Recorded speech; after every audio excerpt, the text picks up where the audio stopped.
الحمد لله رب العالمين والصلاة والسلام على أشرف الأنبياء والمرسلين نبينا محمد وعلى آله وأصحابه أجمعين وعلى من تبعه بإحسان إلى يوم الدين أما بعد فقد قال الله عز وجل وما تقدموا من خير الله سبحانه وتعالى சூரத்துல் பக்ரா அத்தியாயத்திலே சொல்கிறான் وَمَا تُقَدِّمُوا لِأَنفُسِكُم مِّنْ خَيْرٍ تَجِدُوهُ عِندَ اللَّهِ நீங்கள் தனக்காக எந்த ஒரு நன்மையை முற்படுத்தினாலும் தனக்காக எந்த ஒரு நன்மையை செய்தாலும் அந்த நன்மைக்கான கூலியை நிச்சயமாக நீங்கள் காண்பீர்கள்.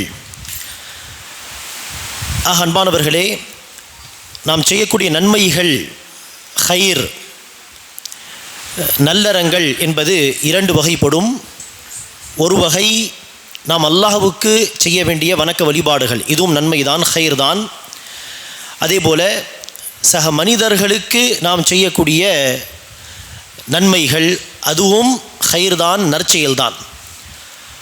அதில் சக மனிதர்களுக்கு படைப்பினங்களுக்கு நாம் செய்யக்கூடிய நன்மைகள் அல்லது ஹித்மத் சேவைகள், இதற்கும் மார்க்கத்தில் பெரிய அளவிலே முக்கியத்துவம் வழங்கப்பட்டிருக்கிறது.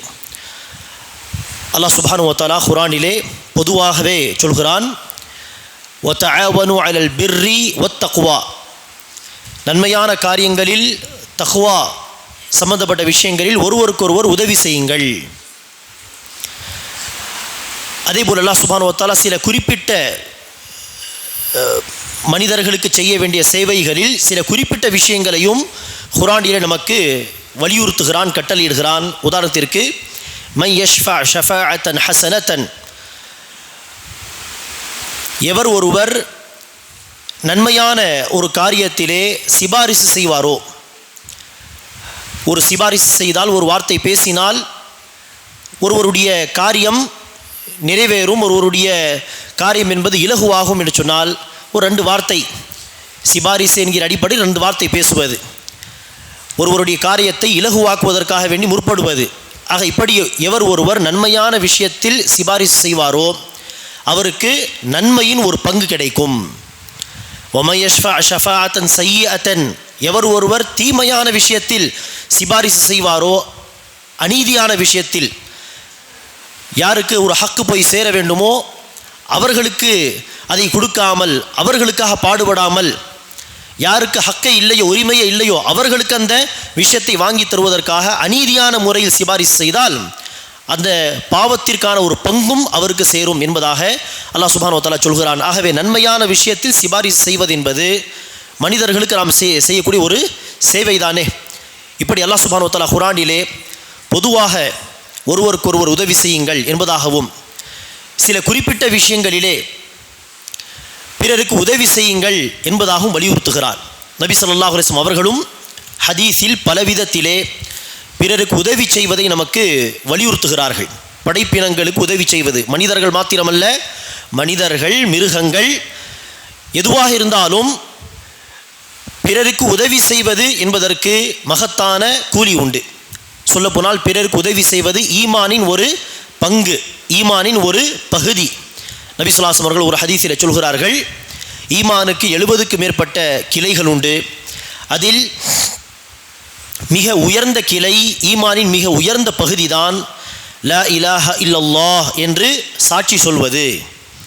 வ அத்னாஹா, ஈமானுடைய கடைசி கிளை, கடைசி பகுதி இமாதத்துல் அதா அனித் தரீக், பாதையில் இருந்து நோவினை தரும் பொருளை அகற்றுவது.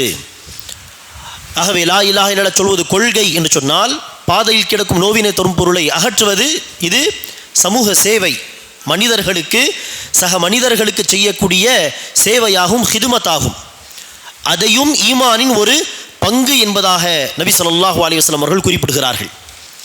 அதேபோல் நபி ஸல்லல்லாஹு அலைஹி வஸல்லம் அவர்கள் அதே சிபாரிசு தொடர்பாக ஹதீஸில் சொல்கிறார்கள், இஷ்ஃபஉ தூஜரு, சிபாரிசு செய்யுங்கள், அதாவது நன்மையான காரியங்களில் ஒருவருடைய வேலையை முடித்து தருவதற்காக நம்முடைய வார்த்தைக்கெல்லாம் ஒரு மதிப்பை தந்திருக்கிறான். போய் 2 வார்த்தை பேசினால் ஒருவருடைய வேலையை முடித்து தர முடியும் என்று சொன்னால் அத்தகைய இடங்களில் சிபாரிசு செய்யுங்கள், அல்லாஹ் உங்களுக்கு நற்கூலியை தருவான். இஷ்ஃபஉ தூஜரு, சிபாரிசு செய்து கூலியை பெற்றுக்கொள்ளுங்கள் என்று நபி ஸல்லல்லாஹு அலைஹி வஸல்லம் அவர்கள் வலியுறுத்துகிறார்கள். அதே போல தாகித்த ஒரு நாய்க்கு நீர் புகட்டி ஒருவர் சொர்க்கத்திற்கு சென்ற ஹதீஸை நாம் எல்லோரும் அறிவோம். மனிதனுக்கு கூட கிடையாது, மாறாக நாய்க்கு உதவி செய்த காரணத்தினால் சொர்க்கம் என்று சொன்னால் யோசித்து பாருங்கள். ஆகவே ஹதீஸிலும் பல விதத்தில் நபி ஸல்லல்லாஹு அலைஹி வஸல்லம் அவர்கள் நமக்கு சக மனிதர்களுக்கு உதவி செய்ய வேண்டும். மனிதர்கள் என்ன படைப்பினங்களுக்கு, மற்ற படைப்பினங்களுக்கும் உதவி செய்ய வேண்டும், சேவை செய்ய வேண்டும் என்பதை நமக்கு வலியுறுத்துகிறார்கள். நபி ஸல்லல்லாஹு அலைஹி வஸல்லம் அவர்களுடைய வாழ்க்கையும் இந்த வழிகாட்டுதலுக்கு ஏற்பதான் ஒரு முன்னுதாரணமாக இப்போது நாம் சொன்ன அந்த விஷயங்களுக்கு ஒரு அழகான தஃப்சீராக அமைந்திருந்தது. ஆகவேதான் நபி ஸல்லல்லாஹு அலைஹி வஸல்லம் அவர்கள் இன்னும் இஸ்லாமே வரவில்லை, நபி ஸல்லல்லாஹு அலைஹி வஸல்லம் அவர்களுக்கு இன்னும் நபி பட்டம் வழங்கப்படவே இல்லை. அப்படிப்பட்ட காலத்திலேயே, அறியாமை காலத்திலேயே நன்மையை எடுத்து சொல்லக்கூடியவர்கள் யாரும் கிடையாது. இது தீமை, இதை விட்டு ஒதுங்கியிருங்கள் என்று எடுத்து சொல்வதற்கு யாரும் கிடையாது. அப்படிப்பட்ட அறியாமை காலத்தில் கூட நபி ஸல்லல்லாஹு அலைஹி வஸல்லம் அவர்களுடைய குணங்களை பாருங்கள்.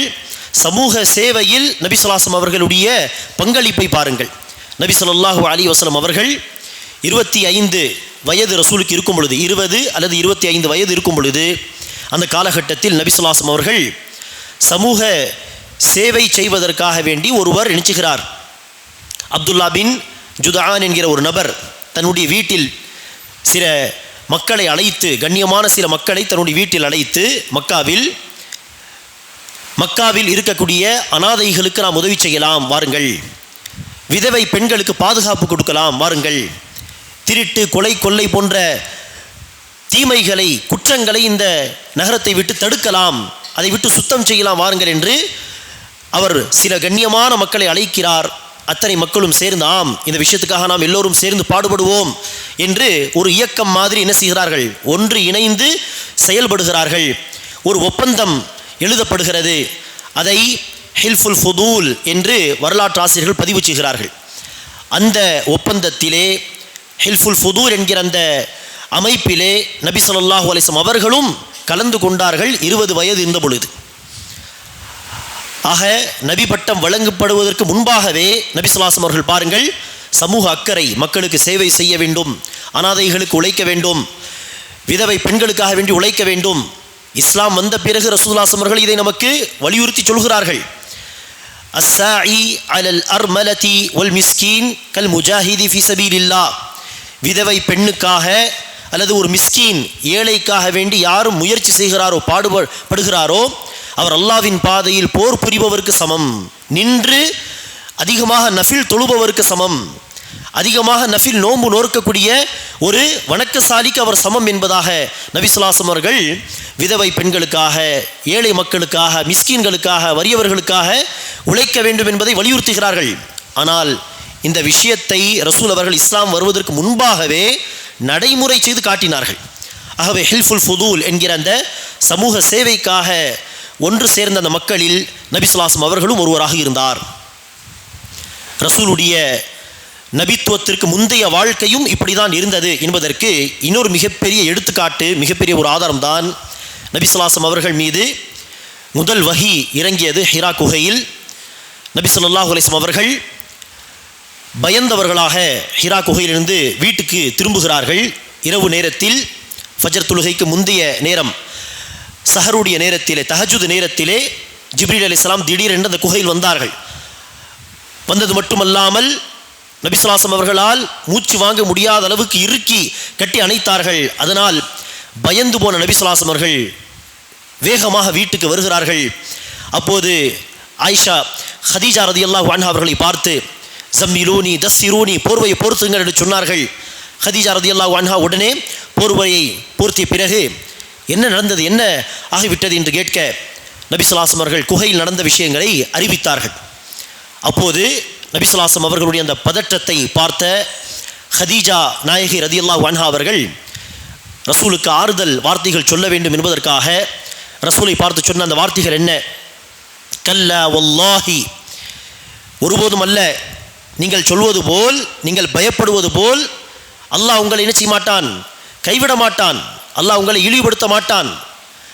மாறாக நிச்சயமாக அல்லாஹ் உங்களோடு இருக்கிறான், அல்லாஹ்வுடைய உதவி உங்களோடு இருக்கிறது. கல்லா வல்லாஹி லா யுஹ்ஸிக அல்லாஹு அபதா, அல்லாஹ் உங்களுக்கு உதவி செய்யாமல் அப்படி விட்டுவிட மாட்டான். மாறாக இன்னக லதஸிலுர் ரஹீம், நீங்கள் உறவுகளை பேணி வாழ்கிறீர். வ தஹ்மிலுல் கல், பிறருடைய சுமைகளை சுமந்து உதவி செய்கிறீர். முதியவர்கள் யாராவது சுமையை சுமக்க முடியாமல் போனால் அவர்களுடைய சுமையை சுமந்து நீங்கள் உதவி செய்கிறீர். வ தக்ரி தைஃப், விருந்தாளிகளை உபசரிக்கிறீர். வ தக்ஸிபுல் மஅதூம், எவர்களால் சம்பாதித்து சாப்பிட முடியாதோ அல்லது சமூகத்தில் ஒடுக்கப்பட்ட மக்களாக இருக்கிறார்களோ அத்தகைய மக்களுக்கு நீங்கள் உதவி செய்கிறீர் காசு பணத்தை கொடுத்து. வ துஈனு அலா நவாஇபில் ஹக், சத்திய பாதையில் யாருக்கு என்ன முசீபத்து சோதனை வந்தாலும் அவர்களுக்காக நீங்கள் உதவி செய்கிறீர்கள். இத்தகைய தன்மைகள் எல்லாம் இருக்கும் பொழுது அல்லாஹ் உங்களை கைவிட மாட்டான், நிச்சயமாக அல்லாஹ்வுடைய உதவி வரும், நீங்கள் பயப்பட தேவையில்லை என்று கதீஜா ரலியல்லாஹு அன்ஹா அவர்கள் ஆறுதல் வார்த்தைகளை சொன்னார்கள். அந்த வார்த்தைகளை நாம் கவனிக்க வேண்டும். இன்னும் ரசூல் அவர்களுக்கு அந்த ரசூலுடைய பொறுப்பு வழங்கப்படவில்லை. கதீஜா ரலியல்லாஹு அன்ஹா பட்டியலிட்டு சொன்ன அந்த விஷயங்களை எல்லாம் ஏற்கனவே ரசூல் அவர்கள் கடைபிடித்து வந்த விஷயங்கள் எல்லாமே. நபி பட்டம் வழங்கப்படுவதற்கு முன்பாக ரசூல் அவர்கள் சமூக சேவைகளில் ஈடுபட்டார்கள். உறவுகளை பேணுவது, விருந்தாளிகளை உபசரிப்பது, சம்பாதித்து சாப்பிட முடியாத மிஸ்கின்களுக்கெல்லாம் தன்னுடைய பொருளாதாரத்தை கொடுத்து உதவி செய்வது, பிறருடைய சுமையை சுமப்பது போன்ற அந்த விஷயங்களை எல்லாம் ஏற்கனவே ரசூல் அவர்கள் கடைபிடித்து வந்த காரியங்கள். ஆகவே அன்பானவர்களே, சமூக சேவை செய்வது, மக்களுக்கு உதவி செய்வது, மிஸ்கின்களுக்கு, ஏழைகளுக்கு, அனாதைகளுக்கு, விதவை பெண்களுக்காக வேண்டி பாடுபடுவது, இத்தகைய விஷயங்களை நாமும் கடைபிடிக்க வேண்டும். தனிப்பட்ட வாழ்க்கையிலும் கடைபிடிக்க வேண்டும். ஒரு சமூகமாகவும் என்ன செய்ய வேண்டும், இந்த விஷயங்களிலே அதிகம் கவனம் செலுத்த வேண்டும். இத்தகைய சமூக சேவை தொடர்பான விஷயங்களில் நாம் கவனம் செலுத்தினால், சமூக சேவைகளில் ஈடுபட்டால் நமக்கு என்ன பயன், நன்மைகள் என்று பார்த்தால், முதலாவதாக அல்லாஹ்விடத்தில் மகத்தான கூலி நமக்கு நிச்சயமாக கிடைக்கும். அதற்கு மிகப்பெரிய எடுத்துக்காட்டு, தாகித்த நாய்க்கு நீர் புகட்டியவர் சொர்க்கத்திற்கு சென்று விட்டார். இதைவிட பெரிய உதாரணம் என்ன சொல்ல முடியும்? நாய்க்கு உதவி செய்தாலே இவ்வளவு பெரிய சிறப்பு என்று சொன்னால், சக மனிதர்களுடைய உயிர் என்பது ஒரு விலங்குடைய உயிரை விட மிக பெருமதியானது. மனிதர்களுக்கு உதவி செய்வது என்பது ஒரு மிருகத்துக்கு, ஒரு விலங்குக்கு உதவி செய்வதை விட பன்மடங்கு சிறந்த வேலை. அப்படி இருக்கும் பொழுது சக மனிதர்களுக்கு நாம் உதவி செய்தால் நிச்சயமாக அல்லாஹ் நமக்கு மகத்தான கூலியை தருவான். நம்முடைய அந்த சேவையை அடிப்படையாக வைத்து அல்லாஹ் சொர்க்கத்தையும் கொடுத்து விடுவான் சொல்ல போனான். ஆகவே தான் நபி ஸல்லல்லாஹு அலைஹி வஸல்லம் சொன்னார்கள், முந்தைய சமூகத்தில் நடந்த ஒரு விஷயத்தை. ஒருவர் பாதையில் சென்று கொண்டிருக்கிறார். மக்களுக்கு இடையூறாக, மக்களை நோவினை செய்யும் விதமாக ஒரு கிளை, மரத்தின் கிளை வந்திருந்தது பாதையில். அவர் அந்த பாதையை கடந்து போகும் பொழுது, இது மக்களுக்கு இடையூறாக இருக்குமே, இது யாருக்காவது தீங்கு ஏற்படுத்தி விடுமே என்று யோசித்து நினைச்சுகிறார். அந்த கிளையை ஓரமாக அகற்றி விடுகிறார். இந்த ஒரு செயலுக்காக அல்லாஹ் அவருக்கு சொர்க்கத்தை வழங்கிவிட்டான் என்பதாக நபி ஸல்லல்லாஹு அலைஹி வஸல்லம் அவர்கள் சொல்கிறார்கள். ஆகவே பாருங்கள், மனிதர்களுக்கு நாம் சேவை செய்தால் மகத்தான கூலி. ஈமானுக்கு அடுத்து, கொள்கை, நம்முடைய அகீதாவுக்கு அடுத்து, இந்த அஹ்லாகுக்கு, மனிதர்களுக்கு உதவி செய்வது, சமூக சேவை செய்வது, இதற்கு மார்க்கத்தில் அதிகமாக முக்கியத்துவம் வழங்கப்பட்டிருக்கிறது. ஆகவே அல்லாஹ் சுப்ஹானஹு வ தஆலா இத்தகைய சேவைகளுக்கு மகத்தான கூலி நமக்கு தருவான். இதுதான் நம்முடைய நோக்கம் சொல்ல போனால். சமூக சேவையை செய்து, மக்களுக்கு உதவி செய்து அல்லாஹ்விடத்தில் மகத்தான கூலியை பெற வேண்டும். இதுதான் நம்முடைய அடிப்படை நோக்கம். ஆனால் இதோடு சேர்த்து வேறு பல நன்மைகள் நமக்கு தானாக கிடைக்கும். இன்னொரு நன்மை என்ன? சமூக சேவையில் நாம் எவ்வளவு அதிகமாக ஈடுபடுவோமோ அதே அளவுக்கு முஸ்லிம் அல்லாத மக்கள் நம்மை நெருங்கி வருவார்கள். முஸ்லிம் சமூகத்தை நெருங்கி வந்தால் இஸ்லாத்தையும் அவர்கள் நெருங்கி வருவார்கள். முஸ்லிம் அல்லாத அந்த மக்கள் நம்மை நெருங்கி வரும் பொழுது, இஸ்லாத்தை நெருங்கி வரும் பொழுது, சத்திய மார்க்கத்தை ஏற்பதற்கான வாய்ப்புகளும் கூடிவிடும். இது அந்த காலத்தில் இருந்து, ரசூலுடைய காலத்தில் இருந்து இந்த காலம் வரை நாம் கவனித்து பார்த்தால் இதற்கு பல உதாரணங்களை நம்மால் பார்க்க முடியும். நற்குணங்கள், முஸ்லிம் சமூகத்தார் பின்பற்றி வரக்கூடிய நற்குணங்களை பார்த்தல்லது அவர்கள் செய்யக்கூடிய சேவைகளை பார்த்து இஸ்லாத்தை நெருங்கி வந்தவர்கள், இஸ்லாத்தை தழுவியவர்கள் என்று பார்த்தால் பல உதாரணங்களை பார்க்கலாம். உதாரணத்திற்கு நபி ஸல்லல்லாஹு அலைஹி வஸல்லம் வாழ்க்கையிலிருந்து சில உதாரணங்கள் என்று சொல்வதாக இருந்தால், நபி ஸல்லல்லாஹு அலைஹி வஸல்லம் அவர்கள் சுமாமா என்கிற ஒரு நபரை, அவர் ஏதோ நபி ஸல்லல்லாஹு அலைஹி வஸல்லம் அவர்களோடு ஒப்பந்தம் போட்டு அதை மீறிவிட்டார் அல்லது ஏதோ ஒரு தவறை செய்து விட்டார் என்கிற அடிப்படையில் நபி ஸல்லல்லாஹு அலைஹி வஸல்லம் அவர்கள் சுமாமா என்கிற அந்த நபரை மஸ்ஜித் நபவியுடைய ஒரு தூணிலே கட்டி போட்டு வைத்தார்கள். நபி ஸல்லல்லாஹு அலைஹி வஸல்லம் அவர்கள் முதல் நாள் வந்து, சுமாமா உங்களுக்கு என்ன வேண்டும் என்று கேட்க, அவர்கள் நபி ஸல்லல்லாஹு அலைஹி வஸல்லம் அவர்களை பார்த்து சொன்னார்கள், நீங்கள் என்னை தண்டித்தால் தண்டிப்பதற்கு உங்களுக்கு உரிமை உண்டு, நான் தவறு செய்திருக்கிறேன். ஆனால் நீங்கள் மன்னித்தால், என்னை மன்னித்து விட்டுவிட்டால், நன்றி மறக்காத ஒருவரை தான் நீங்கள் மன்னிப்பீர்கள், உங்களுடைய இந்த நன்றியை நான் ஒருபோதும் மறக்க மாட்டேன் என்று சொன்னார்கள். நபி ஸல்லல்லாஹு அலைஹி வஸல்லம் அவர்கள் சென்று விட்டார். இப்படி ஒரு நாள், 2 நாள், 3 நாள் நபி ஸல்லல்லாஹு அலைஹி வஸல்லம் அவர்கள் வந்து கேட்பார்கள். அவர்கள் இந்த வார்த்தைகளை சொல்வார்கள். 3வது நாள் நபி ஸல்லல்லாஹு அலைஹி வஸல்லம் அவர்கள் சஹாபாவை அழைத்து சொன்னார்கள், சுமாமாவை திறந்து விடுங்கள், அவர்கள் போகட்டும். நபி ஸல்லல்லாஹு அலைஹி வஸல்லம் அவர்களை தண்டிக்கவில்லை. 2-3 நாட்கள் கட்டி வைத்திருந்தார்கள், கட்டி போட்டு. ஆனால் வேறு எந்த தண்டனையும் கொடுக்கவில்லை, எந்த ஒரு நடவடிக்கையும் எடுக்கவில்லை. மாறாக ரசூல் அவர்கள் விட்டுவிடுங்கள், போகட்டும், நன்றி உள்ள மனிதராக இருப்பார் என்று சொல்கிறாரே, விட்டுவிடுங்கள் என்று சொன்னார்கள். சஹாபா பெருமக்கள் அவர்களை அவிழ்த்து விட்ட பிறகு சுமாமா ரலியல்லாஹு அன்ஹு அவர்கள் பள்ளிவாசலை விட்டு ஒன்றும் பேசாமல் எதுவும் சொல்லாமல் மௌனமாக வெளியே சென்றார். சென்று ஏதோ ஒரு இடத்திலே குளித்து விட்டு மீண்டும் பள்ளிவாசலுக்கு வந்து கலிமாவை சொன்னார்கள். கலிமாவை சொல்லிவிட்டு நபி ஸல்லல்லாஹு அலைஹி வஸல்லம் அவர்களை பார்த்து சொன்னார்கள், முஹம்மதே, இதற்கு முன்பு இஸ்லாமிய மார்க்கத்தை விட என்னுடைய பார்வையில் வெறுக்கத்தக்க ஒரு மதம், மார்க்கம் இருந்ததே கிடையாது. ஆனால் இன்று இஸ்லாத்தை விட பிரியமான ஒரு மார்க்கம் என்னிடத்தில் எதுவும் இல்லை. முஹம்மதே, இதற்கு முன்பு உங்களுடைய முகத்தை விட வெறுக்கத்தக்க ஒரு முகம் என்னுடைய பார்வையில் எதுவும் இருந்ததில்லை, யாருடைய முகமும் இருந்ததில்லை. ஆனால் இப்போது உங்களுடைய முகத்தை தவிர, உங்களுடைய முகத்தை விட யாருடைய முகமும் எனக்கு பிரியமானது கிடையாது. இதற்கு முன்பு இந்த நகரத்தை, இந்த மதீனாவை நான் வெறுத்தேன், இதைவிட வெறுக்கத்தக்க ஒரு இடம் என்னிடத்தில் இருந்ததே கிடையாது. ஆனால் இப்போது இந்த இடத்தை விட, இந்த மதீனாவை விட பிரியமான ஒரு இடம் என்னிடத்தில் எந்த ஒரு இடமும் கிடையாது என்பதாக சொல்லிவிட்டு கலிமாவை சொல்லி அவர்கள் இஸ்லாத்தை தழுவினார்கள். காரணம், ஏன் இஸ்லாத்தை தழுவினார்? நபி ஸல்லல்லாஹு அலைஹி வஸல்லம் அவர்கள் வற்புறுத்தினாரா இந்த 3 நாட்களில், நீங்கள் இஸ்லாத்தை தழுவினால் தான் விடுவேன், இல்லை என்றால் அடித்து விடுவேன் என்று சொன்னார்களா? இல்லை. திறந்து விட்ட பிறகு கூட ரசூல் என்ன செய்யவில்லை, இஸ்லாத்தை தழுவுங்கள் என்றெல்லாம் சொல்லவில்லை. கண்டிப்பாக அழைத்திருப்பார்கள், ஆனால் வற்புறுத்தி அழைக்கவில்லை.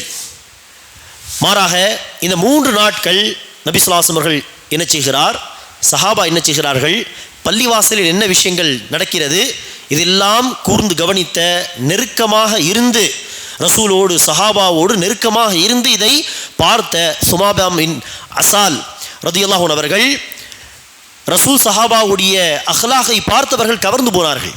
அவர்களுடைய குணங்களை பார்த்து, அவர்களுடைய சேவைகளை பார்த்தவர்கள் இஸ்லாத்தின் பக்கம் நெருங்கி வந்தார்கள், இஸ்லாத்தை தழுவினார்கள். இப்படி நம்முடைய நற்குணங்கள், நாம் மக்களுக்கு செய்யக்கூடிய சேவைகளால் பலருக்கு இஸ்லாத்தின் பால் ஹிதாயத்து கூட கிடைக்கலாம். இது ஒரு மிகப்பெரிய நன்மை.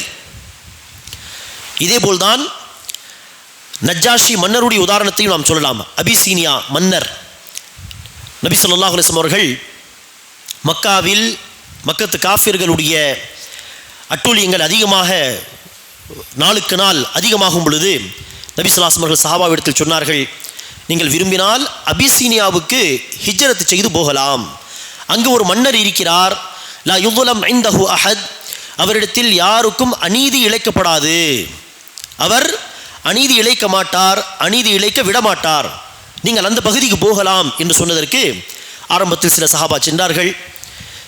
1-2 வருடங்களுக்கு பிறகு ஒரு 80-90 சஹாபாக்கள் மீண்டும் ஹிஜ்ரத் செய்து அபிசீனியாவுக்கு சென்றார்கள். அந்த 2வது ஹிஜ்ரத்தின் பொழுது ஒரு 80-90 சஹாபாக்கள் சென்றார்களே, அந்த நேரத்திலே மக்கத்து காஃபிர்கள் முஸ்லிம்களுக்கு பின்னால் ஒரு கூட்டத்தை அனுப்பி வைத்தார்கள்.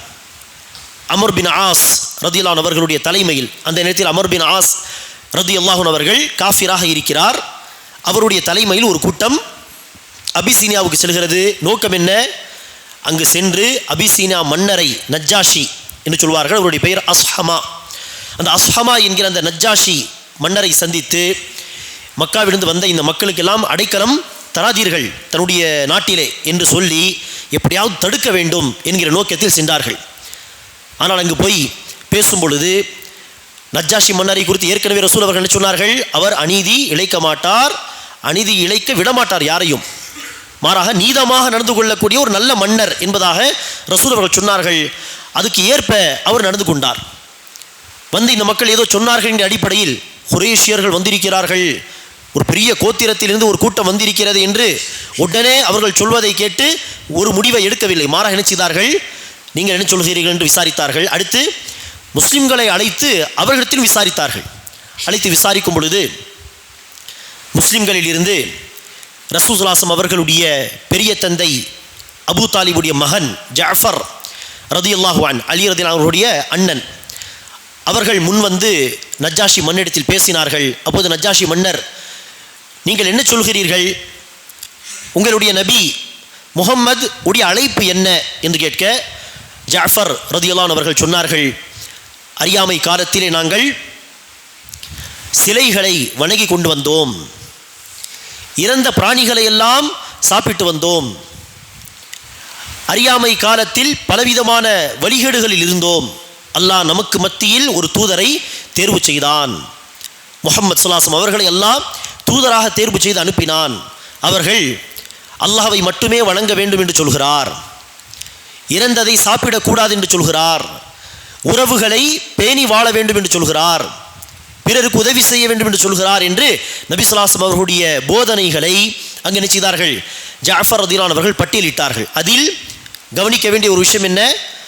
சக மனிதர்களுக்கு உதவி செய்வது, நல்ல குணங்கள், அஹ்லாக் தொடர்பாகவும் ரசூலுடைய போதனைகள் என்ன என்பதை ஜஅஃபர் ரதியல்லாஹு அவர்கள் பதிவு செய்தார்கள். உறவுகளை பேடி வாழ வேண்டும், யாரையும் நோவினை செய்யக்கூடாது, அநீதி இழைக்கக்கூடாது என்கிற விஷயங்கள். அதை கேட்ட நஜ்ஜாஷி மன்னர் என்ன செய்தார்கள்? குறைஷியர்களுடைய இந்த கூட்டத்தை திருப்பி அனுப்பிவிட்டார்கள்.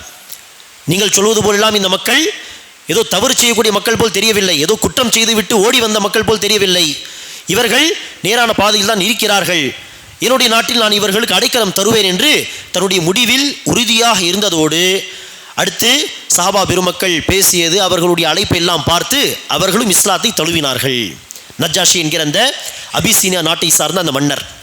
ஆக இப்படி அன்பானவர்களே, நம்முடைய நற்குணங்களை பார்த்து நாம் செய்யக்கூடிய சேவைகள், சக மக்களோடு நம்முடைய தொடர்புகள், இந்த நல்ல தொடர்புகளை எல்லாம் பார்த்து அவர்களும் இஸ்லாத்தின் பால் ஈர்க்கப்படுவதற்கான வாய்ப்புகள் அதிகமாக உண்டு. சொல்லப்போனால் இந்தியாவில் ஆரம்பத்தில் இஸ்லாம் பரவியதற்கு முக்கிய காரணமே இதுதான் என்பதாக வரலாற்று ஆசிரியர்கள் எழுதுகிறார்கள்.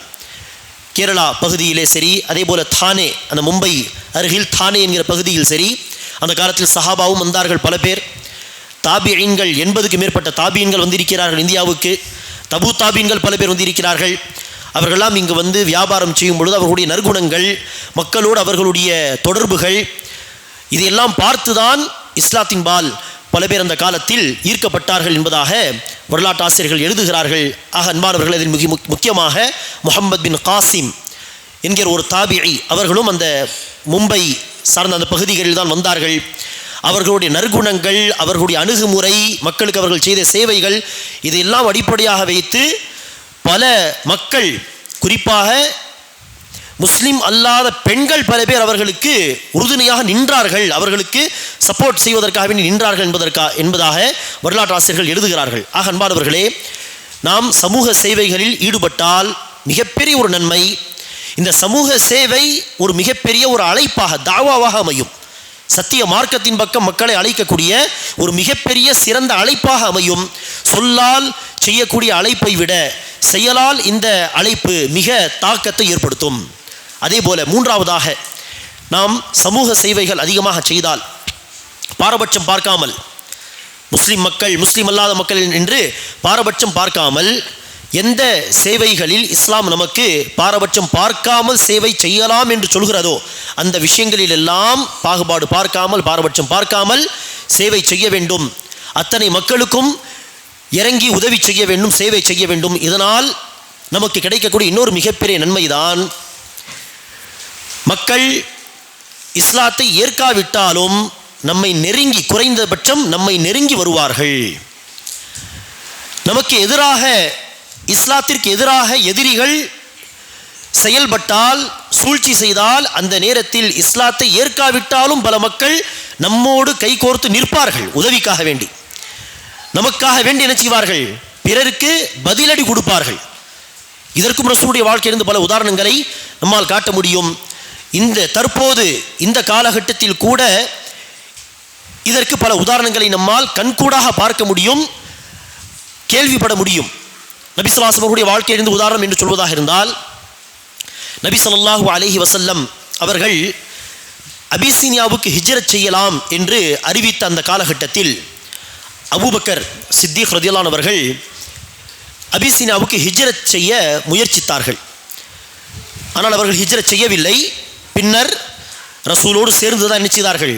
மக்காவிலிருந்து மதீனா ஹிஜ்ரத் தான் ரசூலோடு சேர்ந்து ஹிஜ்ரத் பயணத்தில் ரசூலுக்கு தோழராக இருந்து மதீனாவுக்கு தான் ஹிஜ்ரத் செய்தார்கள். ஆனால் இந்த ஹிஜ்ரத்துக்கு முன்பாக ஒரு முறை அபிசீனியா ஹிஜ்ரத் செய்ய அவர்கள் முயற்சித்தார்கள், அபூபக்கர் அவர்கள். இந்த செய்தி சஹீஹ் புகாரியில் பதிவு செய்யப்பட்டிருக்கிறது. அவ்வாறு அவர்கள் ஹிஜ்ரத் பயணத்தில் இருந்த பொழுது மக்காவுக்கு அருகில் உள்ள ஒரு பகுதியை சார்ந்த ஒரு நபர், இப்னு துகன்னா என்பவர் அல்லது இப்னு தகின்னா என்பவர், அவர்கள் அபூபக்கரை சந்திக்கிறார். வழியிலே சந்தித்து, எங்கே அபூபக்கரை, எங்கு பயணம் செய்து கொண்டிருக்கிறேன், எங்கு போகிறேன் என்று கேட்க, அபூபக்கர் சித்திக் ரலியல்லாஹு அன்ஹு அவர்கள் சொன்னார்கள், இல்லை, மக்காவில் என்னால் நிம்மதியாக அல்லாஹ்வை வணங்க முடியவில்லை. அல்லாஹ்வை நிம்மதியாக சுதந்திரமாக அல்லாஹ்வை வணங்குவதற்கு, திருப்தியாக அல்லாஹ்வை வணங்குவதற்கு நான் வேறு நாட்டுக்கு செல்கிறேன் என்று சொல்ல, இப்னு துகன்னா அவர்கள் அபூபக்கரை பார்த்து சொன்ன வார்த்தைகள், மிஸ்லுக யா அபூபக்கர், அபூபக்கரே, உங்களை போன்ற ஒரு நபர், லா யஹ்ருஜ் வலா யுஹ்ரஜ், அவராக சுயமாக ஊரை விட்டு அவர் போகக்கூடாது. அதே போல உங்களை போன்ற ஒரு மனிதரை ஊர் மக்களும் என்ன செய்யக்கூடாது? வெளியேற்கக்கூடாது. சுயமாகவும் உங்களை போன்ற மனிதர்கள் ஊரை விட்டு போக வேண்டாம். உங்களை போன்ற ஒரு நபரை ஊர் மக்களும் வெளியே துரத்த வேண்டாம். மாறாக உங்களை போன்ற நல்லவர்கள் ஊரில் இருக்க வேண்டும். நல்லவர்கள் ஊரில் இருந்தால்தான் ஊர் உருப்படும் என்று சொல்லும் விதமாக உங்களை போன்ற மக்கள் இருக்க வேண்டும் என்று சொல்லிவிட்டு அபூபக்கர் சித்திக்குடைய சில நல்ல தன்மைகளை இப்னு துகன்னா நினைச்சுகிறார், பட்டியலிடுகிறார். சொல்கிறார் அபூபக்கர் அவர்களை பார்த்து, மிஸ்லுக யா அபூபக்கர் லா யஹ்ருஜ் வலா யுஹ்ரஜ் ஃபஇன்னக லதஸிலு الرحم وتحمل الكل وتقري الضيف وتكسب المعدوم وتعين على نوائب الحق.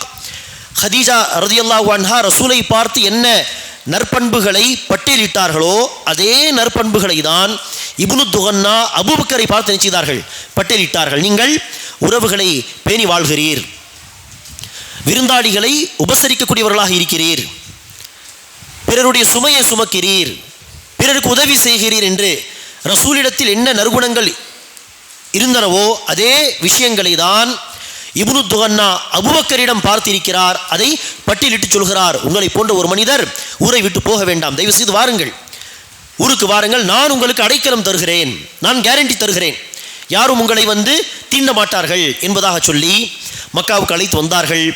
அவருடைய அடைக்கலத்தில் அபூபக்கர் மீண்டும் மக்காவுக்கு மக்காவில் மீண்டும் அல்லாஹ்வை வணங்க தொடங்குகிறார். ஆரம்பத்தில் என்ன செய்தார்கள்? வீட்டிற்குள் இருந்து வணங்கி வந்தார்கள். சில நாட்கள் கழித்து வேறு யோசனை அபூபக்கருக்கு வந்தது. அந்த யோசனை என்னவாக இருக்கும்? மக்களுக்கு அழைப்பு பணி செய்யும் விதமாக குர்ஆனை ஓதலாம், குர்ஆனை ஓதி அந்த வார்த்தைகளை பிறர் கேட்டால்தான் இஸ்லாத்தின் பக்கம் வழி வருவார்கள் என்று அழைப்பு பணி செய்யும் அந்த நோக்கத்தில் அநேகமாக அவருடைய யோசனை மாறி என்ன செய்தார்கள்? வீட்டுக்கு வெளியே மீண்டும் இபாதத் செய்ய தொடங்கினார்கள். அப்போது குறைஷியர்கள் இப்னு துகன்னாவிடம் சொன்னார்கள், அபூபக்கர் இப்போது வீட்டுக்கு வெளியே வணங்குகிறார், குர்ஆனை சப்தமாக ஓதுகிறார், அதை நம்முடைய வீட்டு பெண்கள் எல்லாம் சிறுவர்கள் எல்லாம் போய் ஆர்வமாக கேட்கிறார்கள், எங்கு அந்த வழியில் போய் விடுவார்களோ என்று நமக்கு பயமாக இருக்கிறது, ஆகவே அவரை தடுங்கள் என்று சொன்னார்கள். இப்படியெல்லாம் அடுத்து சில விஷயங்கள் நடந்தது. இதில் கவனிக்க வேண்டிய விஷயம் என்ன? இந்த சம்பவத்திலே அபூபக்கர் சித்தீக் ரலியல்லாஹு அன்ஹு அவர்களுடைய அந்த நற்குணங்களை பார்த்து இப்னு துகன்னா அவர்கள் பதிவு செய்த அந்த கருத்துகள், அந்த விஷயங்கள். இந்த சம்பவத்திலே அபூபக்கர் சித்திக் ரலியல்லாஹு அன்ஹு அவர்களுக்கு உதவி செய்த அந்த நபர் இப்னு துகன்னா என்பவர் இஸ்லாத்தை தழுவிய நபர் கிடையாது. அவர் முஸ்லீம் ஆகவில்லை, இஸ்லாத்தை ஏற்கவில்லை.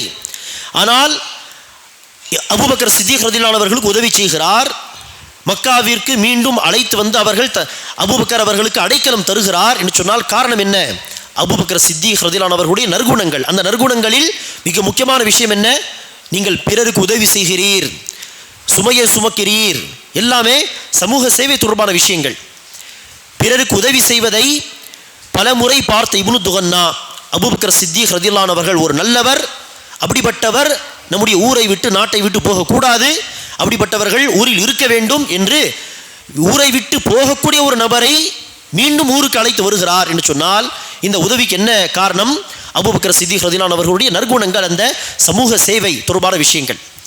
ஆக இப்படி இஸ்லாத்திற்கு வராமல் இருந்தாலும் பல பேர் என்ன செய்வார்கள்? நம்மை நெருங்கி வருவார்கள். குறைந்தபட்சம் நமக்கு ஒரு பிரச்சனை என்று சொன்னால் நமக்காக வேண்டி உதவி செய்வார்கள், நம்மோடு சேர்ந்து நிற்பார்கள். இது மிகப்பெரிய ஒரு நன்மை நாம் செய்யக்கூடிய சமூக சேவைகளுக்கு. இதைதானே பல வருடங்கள் முன்பு கூட இந்த ஃப்ளட்டுடைய சமயத்திலெல்லாம் முஸ்லிம் மக்கள் இறங்கி உழைப்பு செய்தார்கள். பாரபட்சம் பார்க்காமல் முஸ்லீம் அல்லாதவர்களா என்றெல்லாம் பிரித்து பார்க்காமல் உதவி செய்தார்கள். அதனுடைய வெளிப்பாடு என்ன என்பதை நாம் சில வருடங்கள் முன்பு கூட பார்த்தோம். ஆக அதே விஷயத்தை தொடர்ந்து நாம் கடைபிடிக்க வேண்டும். தனிப்பட்ட வாழ்க்கையிலும் சரி, அதேபோல் ஒரு சமூகமாக, ஒரு ஜமாத்தாக, ஒரு கூட்டமாக சேர்ந்தும் சரி, இந்த சமூக சேவை தொடர்பான விஷயங்களை நாம் கடைபிடிக்க வேண்டும். இப்போது சமீபத்தில் காஷ்மீரில் ஒரு பெரிய சம்பவம் நடந்தது. தீவிரவாதிகள் சுற்றுலா பயணிகளை கொன்றுவிட்டதாக சொல்கிறார்கள். அது யார், என்ன, ஏது நமக்கு அதெல்லாம் தெரியாது. ஆனால் இந்த விஷயத்தை முஸ்லிம்களுடைய எதிரிகள் ஒரு சாக்காக, ஒரு வழியாக பயன்படுத்தி கொண்டு என்ன செய்கிறார்கள்? ஒட்டுமொத்த முஸ்லிம்களே தீவிரவாதிகள் மாதிரியும், முஸ்லிம்கள் என்று சொன்னாலே அவர்கள் மோசமானவர்கள் என்கிற மாதிரியும், அடிக்கடி முஸ்லிம் தீவிரவாதிகள் என்ற அந்த வார்த்தையை அடிக்கடி பயன்படுத்தி மத வெறியை தூண்டும் விதமாகவும் பல பேர் என்ன செய்கிறார்கள்? இதை ஒரு வாய்ப்பாக பயன்படுத்தி கொண்டு அதிகமாக பேசுகிறார்கள். முஸ்லிம்களுக்கு எதிரான ஒரு நெகட்டிவான ஒரு புரோபகண்டாவை என்ன செய்கிறார்கள்? முன்னெடுத்து செல்கிறார்கள். ஆனால் இந்த தருணத்திலே முஸ்லிம் அல்லாதவர்களே பல பேர் முஸ்லிம்களுக்கு சாதகமாக பேசுவதை நாம் பார்க்கிறோமா இல்லையா? நேற்று கூட ஒரு பதிவை பார்த்தேன். ஒருவர் எழுதுகிறார், இந்த சம்பவம் நடந்த சமயத்திலே ஓடி வந்து உதவி செய்தவர்களும் முஸ்லிம்கள், அடிபட்டவர்களை தூக்கி ஆஸ்பத்திரிக்கு அழைத்து சென்றவர்களும் முஸ்லிம்கள். அங்கு காஷ்மீரில் இருக்கக்கூடிய ஆஸ்பத்திரிகளில் பெரும்பாலும் யார் இருப்பார்கள்? டாக்டர்ஸ், நர்ஸ் எல்லாமே முஸ்லிம்களாக தான் இருப்பார்கள். அங்கு வைத்தியம் பார்த்தவர்களும் முஸ்லிம்கள். தன்னுடைய வீடுகளில் இந்த சமயத்திலே அடைக்கலம் தந்தவர்களும் முஸ்லிம்கள் என்று ஒரு பெரிய பட்டியல். எல்லா சேவைகளையும் முஸ்லிம்கள் செய்திருக்கிறார்கள், இறங்கி உதவி செய்திருக்கிறார்கள். ஆனால் முஸ்லிம்கள் என்றால் தீவிரவாதிகள் என்று சிலர் சொல்வதாக. இப்படி பாருங்கள், முஸ்லிம் அல்லாதவர்களே நமக்காக பேசுகிறார்கள் என்று சொன்னால் காரணம் என்ன? அந்த பகுதி மக்கள் இந்த நேரத்தில் செய்த அந்த பணிகள் தான். இந்த பணிகளை நாம் காட்டுவதற்காக செய்யவில்லை. மார்க்கம் நமக்கு இதை செய்யும்படி சொல்கிறது. இதுதான் நம்முடைய மார்க்கம். இப்படியெல்லாம் செய்தால் மக்கள் நம்மை குறித்து நல்ல வார்த்தைகள் பேசுவார்கள். இது நம்முடைய நோக்கம் கிடையாது. இது தானாக கிடைக்கக்கூடிய ஒரு நன்மை. இது ஆட்டோமேட்டிக்காக வரக்கூடிய ஒரு பலன். நம்முடைய நோக்கம் என்ன? இதுதான் இஸ்லாமிய மார்க்கம்.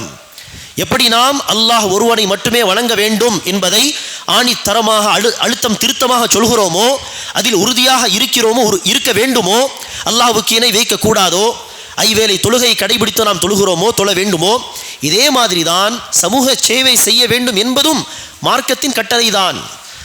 எப்படி நாம் கொள்கையை வலுவாக பற்றி பிடித்து கொண்டு, வணக்க வழிபாடுகளை வலுவாக பற்றி பிடித்து கொண்டு, என்னதான் நாட்டில் பிரச்சனை வந்தாலும் இதையெல்லாம் விட்டு கொடுக்க மாட்டோம் என்பதில் உறுதியாக இருக்கிறோம். அதே மாதிரி தான் சமூக சேவை செய்வதும் இஸ்லாத்தின் கட்டளை என்கிற அந்த நோக்கத்தில் நாம் இந்த விஷயங்களை செய்ய வேண்டும். மக்கள் புகழ்வார்கள், பெருமையாக பேசுவார்கள், நமக்காக வந்து நிற்பார்கள். இதெல்லாம் தானாக கிடைக்கக்கூடிய நன்மைகள்.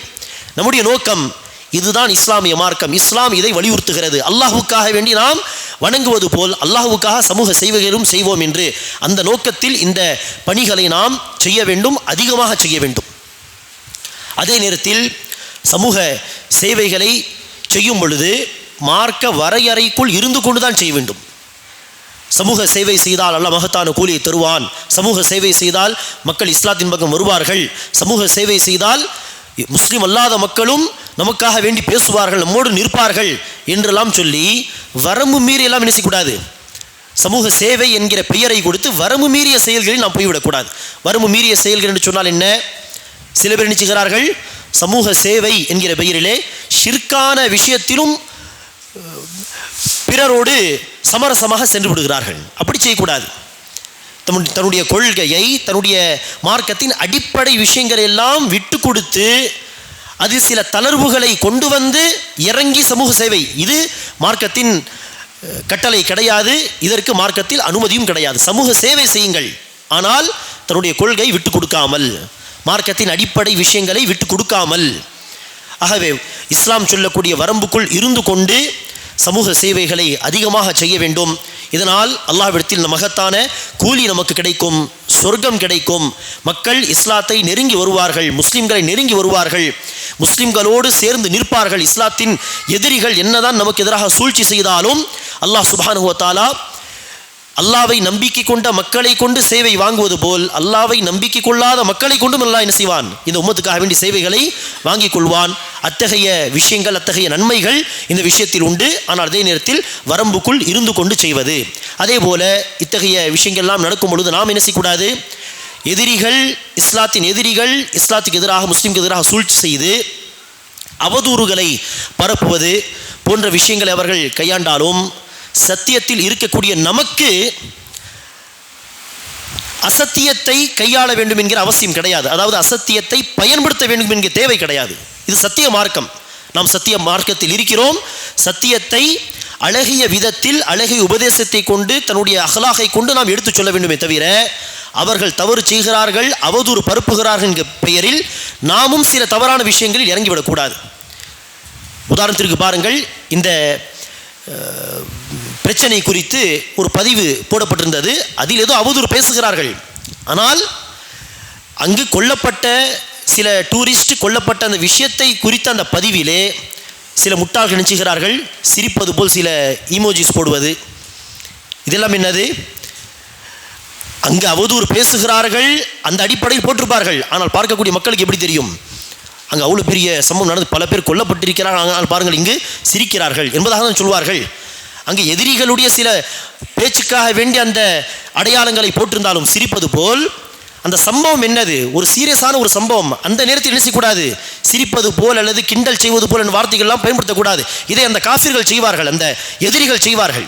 என்ன செய்வார்கள்? கிண்டல் செய்வது போல் எல்லாம் பேசியிருக்கிறார்கள், கிண்டல் செய்வது போலெல்லாம் நடந்து இருக்கிறார்கள். வெளிநாட்டில் ஏதோ ஒரு ஆர்ப்பாட்டம் நடத்தும் பொழுது என்ன செய்கிறார்கள்? கேலி கிண்டல் செய்யும் விதமாக சில செய்கை செய்து காட்டுகிறார்கள். எதிரிகள் இப்படி செய்யட்டும், ஆனால் நாம் சீரியஸான விஷயத்தில் சீரியஸாக தான் இருக்க வேண்டும். நாம் எந்த ஒரு தவறான ஒரு நடவடிக்கையில் இறங்கிவிடக்கூடாது, மக்களுக்கு வாய்ப்பு கொடுக்கக்கூடாது. அவதூறுகள் பரப்பினால் அதை நம்மால் தடுக்க முடியாது. அவதூறுகள் பரப்புவார்கள், எதிரிகளுடைய செயல் அதுதான், மதவெறி உள்ளவர்களுடைய செயல் அதுதான். ஆனால் அந்த அவதூறுகளை பரப்பும் பொழுது முஸ்லீம் அல்லாத பல நண்பர்கள் செய்வார்கள், கூட நின்று உதவி செய்வார்கள், பதில் சொல்வார்கள். இது நடந்து கொண்டிருக்கிறது. ஆனால் முஸ்லீம்களாகிய நாம் எந்த ஒரு வரம்பு மீறிய செயலிலும் தவறான ஒரு நடவடிக்கையிலும் இறங்கிவிடக்கூடாது.